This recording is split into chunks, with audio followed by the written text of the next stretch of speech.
እኔ የምለው ይሄ መብትህ አይደለም ምን አግብቶህ የፈለግነውን ብናመልክ የእምነታችን ህይወት ነው ብለን የፈለግነውን ብናደርግ የተቀደሱ ቅዱሳት መጻሕፍቶቻችንን ይዘ እንዴት በአደባባይ ለኢትዮጵያ ውድቀት ኦርቶዶክስ ናት ብለን እንዴት ተሰድበናል ነው ያልነው ታሪክ አለን ባህል አለን ቅርስ አለን ሀገር መስርተናል መንግስት መስርተናል አንድነት አምጥተናል በዚች ሀገር ላይ እሱ 15 ዓመት አይሆነው ወንጌል እየወጣው ካለ እኛ 3000 ዓመት ሆኖናል ተደፍረናል ነው ያልነው አይደለም እንዴ ሊቃውንት የኛ ጉዳይ በራሳችን መንፈታው ነው እየፈታንም እዚህ ደርሰናል ችግር የለብንም ቤተክርስቲያን ይቅርታ አላረዝም 3 የእምነት መሰረት አላት አንደኛው ቅዱስ መጽሐፍ ነው ሁለተኛው ደግሞ ትውፊት ነው ሶስተኛው ደግሞ የአባቶች ውሳኔ ዶግማው ምንለው በእነዚህ የእምነት መሰረትነት እምነቷን ታስፋፋለች አንድ የ66 መጽሐፍት ይዞ ይሄ አይልም ቢል ይሄ ሰውዬ ቤተክርስቲያን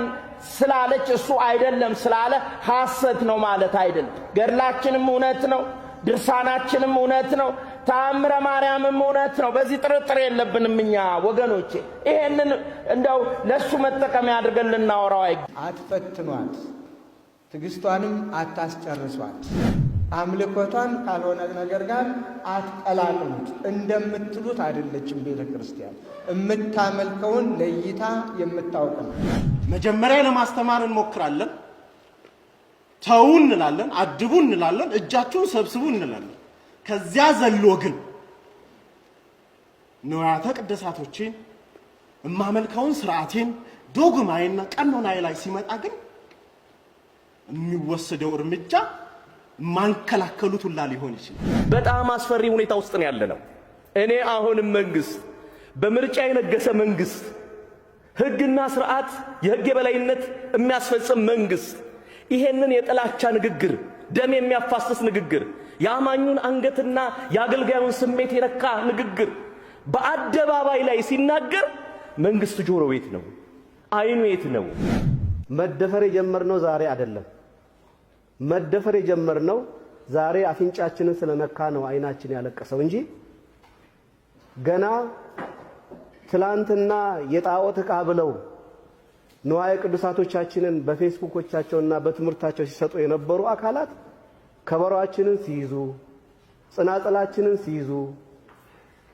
ልብሰ ተክህኖቻችንን ሲያፌዙበት የጣዖት ዕቃ እንዳላሉት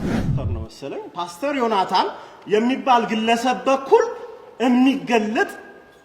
በእኛ በኦርቶዶክሳውያን አንደበት የማይነገር መልሰን እንኳን ለመናገር የሚያስጠላ የሚቀፍ ስርዓታችንን ትውፊታችንን ሃይማኖታችንን የሚጋፋ አስቀያሚ ንግግሮች ሲናገር ተስተውሏል ህግ የማይገዛው ሲሆን የመጨረሻ ምርጫችን የሚሆነው ከአባቶቻችን በተማርነው አንገትን መስጠት ይሆናል ዝም ብሎ መሰደብ ሳይሆን አንገትን መስጠት ወደሚለው ደረጃ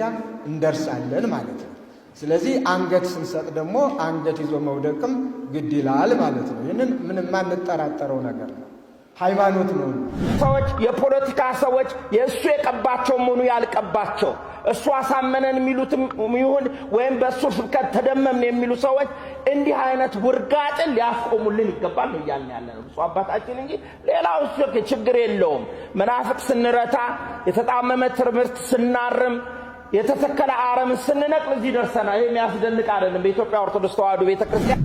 ምናልባት አሁን ያለው የብሔርተኝነት ወይም ደግሞ አሁን ያለው መለያየት ነገ በሆነ ነገር ሊቆም ይችላል የሃይማኖት ጦርነት ግን ድንበር የለውም አጽኖ ሰተል ለመንግስትም ልናሳስብ የሚገባው የሃይማኖት ጦርነት ድንበር የለውም ሰው ለሃይማኖቱ ለጎሳው ምንም ላይመስለው ይችላል ለክብሩ ምንም ላይመስለው ይችላል ለሃይማኖቱ ግን አንገቱን ይሰጣል ይሄ እኮ ኒኩላር እኮ ነው ሆ ብሎ ቢወጣ ማን ነው የሚመልሰው ይሄን ህዝብ አዝናለሁ እኔ በጣም ነው ያዘንኩት ስሜቴ ተነክቷል